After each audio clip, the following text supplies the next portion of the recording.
Hey everyone, today I want to talk to you about why I'm doing my AT Thru-Hike.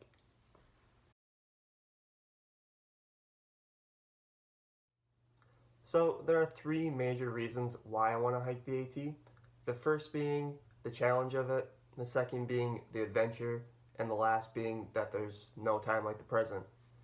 And when I talk about the challenge of the hike, I'm talking about the mental, physical, and financial obstacles I'll face along the way. So for the mental challenge of this hike, it's going to be that I'm doing something completely new and living a completely different way than I have in the past.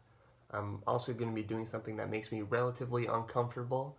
And then also, I'm going to be away from my friends and family for 5 to 6 months, and it's going to be kind of hard to manage being away from them for so long. Then we have the physical challenge of the AT Thru-Hike, and that's going to come from having to hike every day, dealing with constant muscle aches and pains, and then not going home to a warm bed, but having to sleep outside in a tent.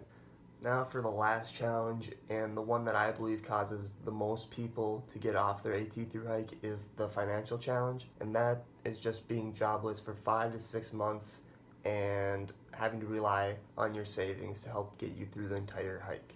From what I've read, I can expect to spend roughly $1,000 per month I'm on the trail, so I'm hoping that I'll be able to save up enough money to be able to live comfortably for the time I'll be out there.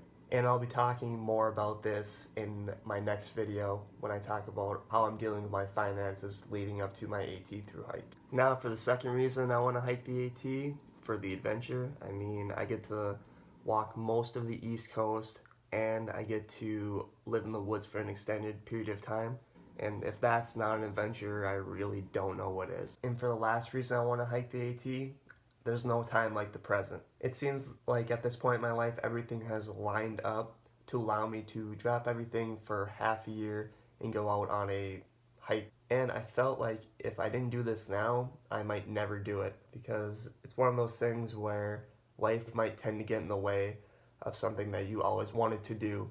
And I didn't want this to be one of those things that I looked back on and thought, I should have done this. If I only knew how things would have turned out, I would have done it for sure.